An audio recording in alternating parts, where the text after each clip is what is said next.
Primeira carta aos Coríntios, capítulo 16. Nessa carta, o apóstolo Paulo, ele traz a conclusão de assuntos práticos e pessoais. E ele começa abordando, no capítulo 16, no versículo 1, a respeito da oferta que foi levantada pelos irmãos da igreja de Corinto para os irmãos que estão lá em Jerusalém. E ele diz aqui no versículo 1, quanto à coleta que se faz para os santos, também o mesmo que ordenei às igrejas da Galácia. Aqui o apóstolo Paulo, ele fala sobre a oferta que foi levantada para os irmãos de Jerusalém, para os irmãos pobres de Jerusalém.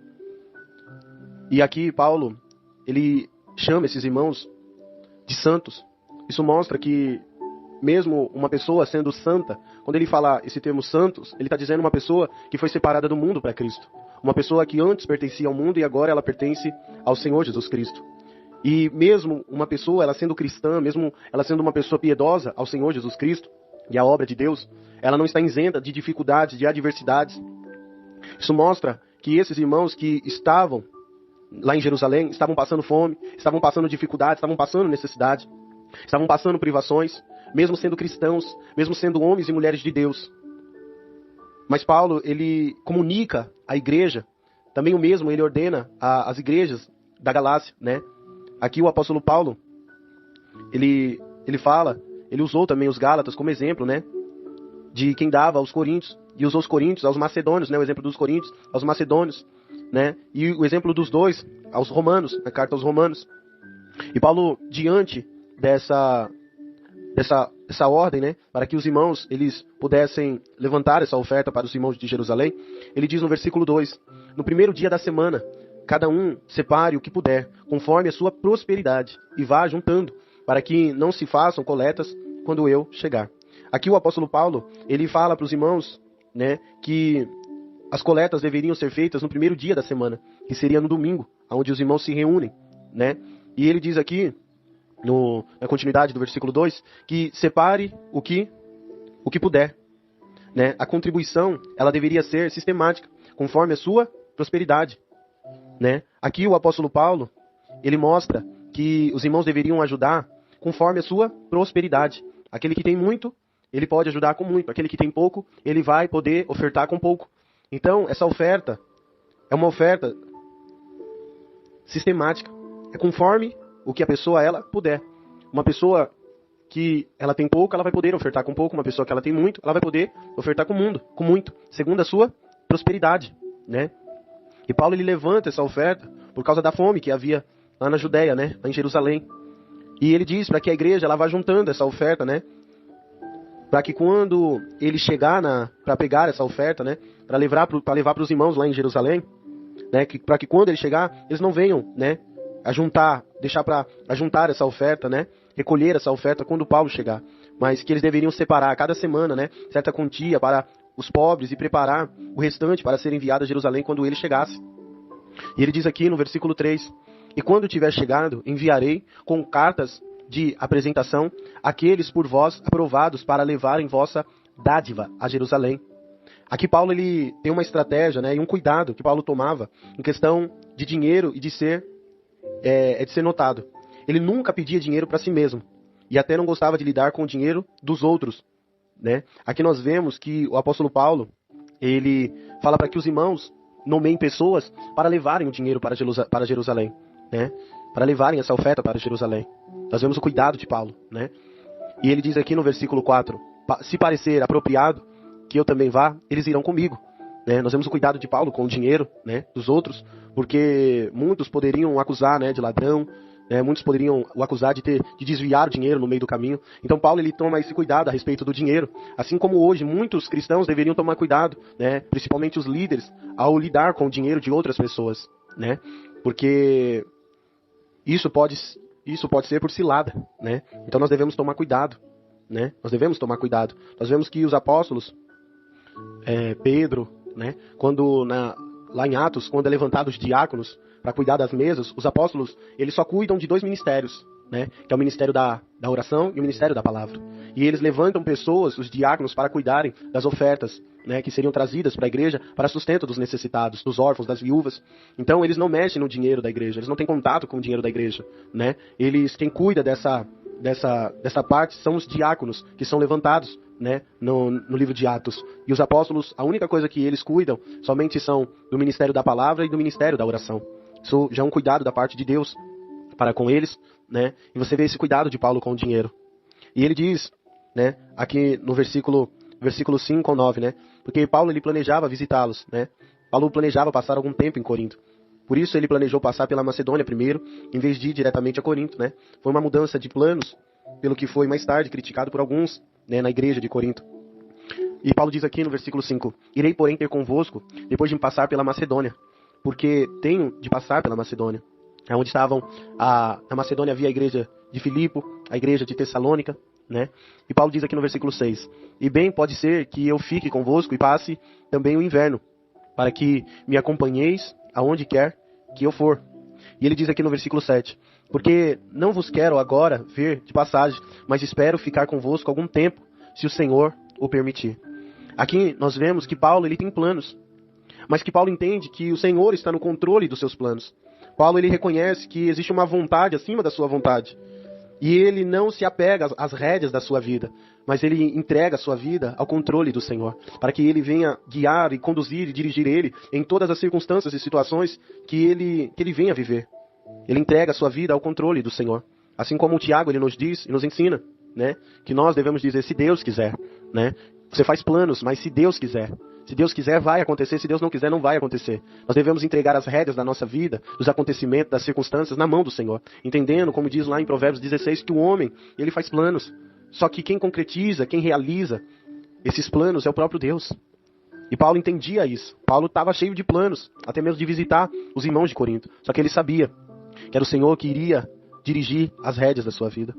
E ele diz aqui no versículo 8: Ficarei, porém, em Éfeso até o Pentecoste, porque uma porta grande e eficaz me foi aberta, e há muitos adversários. Quer dizer, Paulo, ele aproveita essa oportunidade, né? Ele aproveita essa oportunidade que o Senhor deu a ele para pregar o evangelho em Éfeso, né? Para ganhar vidas, para ganhar almas, né? Paulo entende as oportunidades que o Senhor lhe concede. Assim também, quando nós estamos diante de situações, nós temos que entender as oportunidades são portas. Às vezes um local onde você trabalha, às vezes a família que Deus te colocou, né? Às vezes a faculdade onde você estuda, o ambiente onde você mora, são portas abertas para que o reino de Deus avance, para que o evangelho seja pregado, não só aos olhos, não só aos ouvidos, mas também aos olhos, por meio do testemunho cristão. Então Paulo entendia isso. Nós vemos isso lá em Atos 19. Né, que Paulo, quando ele prega a palavra de Deus lá em Éfeso, né, lá em Éfeso era um centro de artes mágicas, né, havia naquela cidade, e muitas pessoas lá estavam abandonando o culto à deusa Diana, né. Lá havia uma escola de práticas de ocultismo, lá na cidade de Éfeso, e aquelas pessoas estavam se convertendo a Cristo. Então Paulo, ele viu a oportunidade, né, de ficar um pouco mais em Éfeso, para que o evangelho ele fosse pregado e para que vidas e almas se convertessem a Cristo Jesus. Muitas vezes nós queremos sair do lugar onde nós estamos e Deus ele vê uma oportunidade aonde nós estamos para que o evangelho seja pregado, para que vidas e almas venham se converter a Cristo através da pregação do evangelho aos ouvidos e também da pregação do evangelho aos olhos, né? Isso é importante nós entendermos. E Deus quer que nós venhamos permanecer ali aonde nós estamos por mais algum tempo. E ele diz aqui no versículo 10. Aí agora é Paulo, ele vai falar a respeito de Timóteo e de Apolo. E ele diz aqui, ó: Se Timóteo chegar, vede que esteja sem temor convosco, porque trabalha na obra do Senhor, assim como eu. Aqui Paulo, ele fala, né? Paulo estava com medo, porque da maneira que os coríntios iriam tratar Timóteo. E Paulo, né, já se preparando, né? Quando ele preocupado, né? Preocupado com Timóteo, com a recepção de Timóteo aos coríntios, né? A maneira que os coríntios iriam receber Timóteo, né? Paulo preocupado com com algumas possibilidades, né? E algumas dificuldades, né? Porque Timóteo, ele era jovem. E Timóteo, ao que parece, ele era também tímido, né? Mas ele era um obreiro dedicado, né? E Paulo, ele elogia Timóteo, né? Que ele trabalha na obra do Senhor assim como eu. E ele pede para que os irmãos de Corinto venham tratar ele bem, assim como se estivesse tratando o próprio apóstolo Paulo. E ele diz no 11: Portanto, ninguém o despreze, mas acompanhai-o em paz para que venha ter comigo, pois o espero com os irmãos. Aqui, Paulo, ele diz no versículo 11, né, que os irmãos venham cuidar, né, de Timóteo enquanto ele vem estar com eles. para que Timóteo pudesse se encontrar com Paulo mais tarde, né? E ele diz aqui no versículo 12: acerca do irmão Apolo, roguei-lhe muito que fosse com os irmãos ter convosco, mas na verdade ele não teve vontade de ir agora.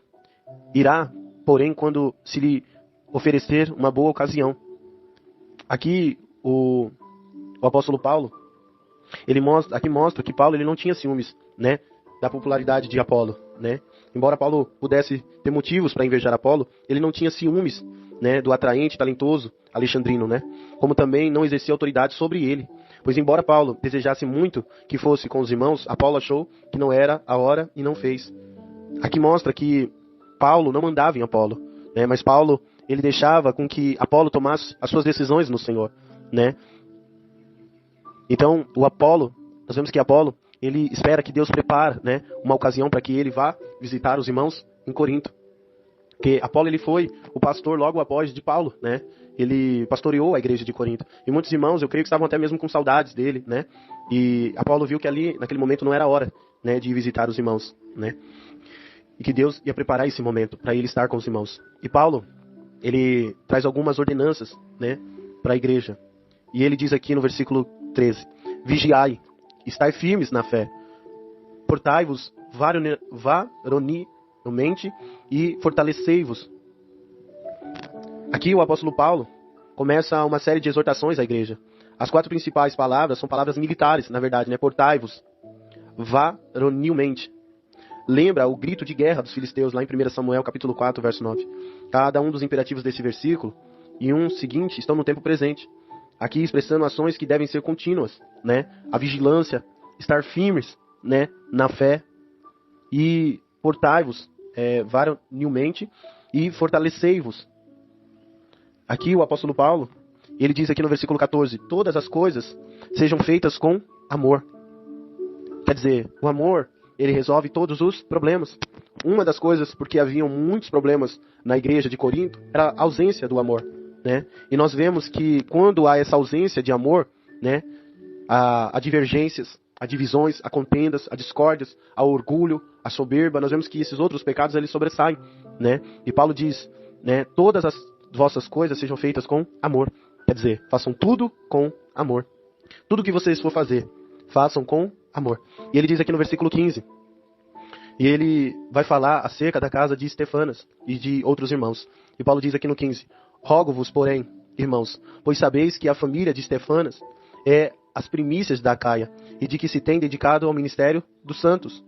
E ele diz aqui no versículo, ele dá continuidade no versículo 16, dizendo que também vos sujeiteis aos que são como eles, e a todos que é cooperador e trabalhador na obra. Aqui Paulo, ele mostra os primeiros convertidos, né? Os primeiros convertidos foram os da família de Estefanas, né? E Paulo, ele mostra que eles se dedicaram ao ministério dos santos, né? Eles dedicaram tempo exclusivo, né, na obra do Senhor. Então nós vemos obreiros, né? Obreiros que se dedicaram à obra do Senhor em tempo exclusivo, né? Se dedicaram nessa obra, né? Na obra de Deus. Nós vemos aqui que essa dedicação, né, determinando a ministrar para os santos, né, isso é um grande ministério em si mesmo, né? Pois quando uma pessoa faz algo para um santo, ela faz para o próprio Cristo, né? Quando ela está fazendo algo para a igreja do Senhor, para os seus pequeninos, ela está fazendo para o próprio Senhor Jesus Cristo. E Paulo, ele diz, né, que também, no versículo 16, que também vos sujeiteis aos que são como eles, e a todos que é cooperador e trabalhador na obra, né? Quer dizer, eles estão dedicados à obra de Deus, né? Que é cooperador e obreiro, né? Aqui nós vemos uma obrigação assumida, né, de vontade própria. Eles escolheram se dedicar à obra de Deus, né, a serem obreiros da casa de Deus. E Paulo diz aqui no verso 17: alegro-me, porém, com a vinda de Estefanas, Fortunato e Acaico, porque estes supriram o que da vossa parte me faltava, porque recriaram o meu espírito e o vosso. Reconhecei, pois, homens como estes. Aqui é lindo demais. Aqui, esses homens eram provavelmente os portadores da carta dos Coríntios a Paulo, né? E Paulo diz, ele diz aqui no versículo, ao meu espírito e ao vosso, né? Eles recriaram ao meu espírito e ao vosso. Aqui o apóstolo Paulo, ele mostra quando alguém é capaz de fazer que um verdadeiro ministro seja satisfatório, né? Está fazendo uma boa obra. Que foi por meio desses homens que os coríntios enviaram uma carta a Paulo, fazendo-lhe as muitas perguntas listadas, né? Como está lá em 1 Coríntios capítulo 7. E acredita-se que este homem viveu mais do que Paulo e foi mencionado por Clemente, né? Em sua epístola aos Coríntios. Nós vemos aqui que Paulo recebeu desses irmãos de Corinto uma ajuda material da igreja, né? Poderia se referir a ambos, né? Independente do que tenha sido, seja espiritual, né? Não só materialmente, mas também espiritualmente, né? Nós vemos isso, né? O renovo que eles trouxeram para o espírito de Paulo e deu coragem a ele, né? E à igreja do Senhor, né? Eles trouxeram refrigério sobre o espírito de Paulo, né? E sobre a respeito da igreja. E Paulo fala que ele mostra aqui no versículo 18 que esses homens, né? Esses representantes, eles deveriam ser honrados, eles deveriam ser reconhecidos, né? Homens fiéis à obra do Senhor. Eles deveriam ser reconhecidos pela igreja de Corinto, né? Por conta da sua fidelidade, primeiramente a Cristo, a sua fidelidade à obra do Senhor, né? E Paulo diz aqui, mostrando para nós que muitas vezes há pessoas que fazem a obra de Deus, mas muitas delas não são reconhecidas. Mas se cabe a nós esse reconhecimento, devemos reconhecer a obra dos tais, né? Pessoas que são fiéis a Deus no seu exercício da fé, na sua conduta, na obra que Deus confiou. Nós devemos reconhecer o seu trabalho diante do Senhor. E Paulo, ele encerra essa carta com saudações finais, né? Com admoestações e a bênção. E ele diz aqui, ó: as igrejas da Ásia vos saúdam. Saúdam-vos afetuosamente no Senhor. Áquila e Priscila, com a igreja que está em sua casa, né? Nós vemos Áquila e Priscila, tanto em Roma como em Éfeso, mantinham reuniões dos santos em sua casa. Louvado seja Deus. E nós vemos aqui Paulo dizendo no versículo 20: todos os irmãos vos saúdam. Saudai uns aos outros com o ósculo santo, que é o beijo fraternal, é o beijo de irmãos. Era um costume antigo, né? Paulo diz aqui no versículo 21: saudação da minha própria mão, de Paulo. Olha que coisa linda, versículo 21. E ele diz aqui no 22: se alguém não ama o Senhor Jesus Cristo, seja anátema, maranata. O apóstolo toma a pena da mão de seu amanuense e escreve as palavras finais, cuja primeira declaração ecoa como um trovão. E ele diz: seja anátema, né? Significado para o anátema significa no grego uma coisa destinada à destruição, um objeto de maldição. Aqui Paulo, ele traz a ideia que seja maldito, né? Aqueles que não amam ao Senhor, né? Se alguém não ama o Senhor Jesus Cristo, seja anátema, seja reservado para a destruição eterna. Aí ele faz um clamor, né? Onde ele diz maranata, né?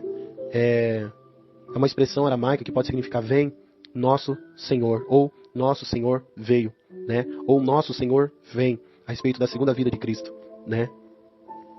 Ou vem nosso Senhor. E Paulo, ele diz aqui no versículo 23: a graça do Senhor Jesus Cristo seja convosco. Aqui é a graça de Deus, favor imerecido do Senhor. E ele diz no 24: seja meu amor com todos vós, em Cristo Jesus. Amém. Aqui Paulo, ele encerra, né, a primeira carta aos Coríntios, né, declarando o seu amor para com todos. Seja meu amor com todos vós, que estão em Cristo Jesus.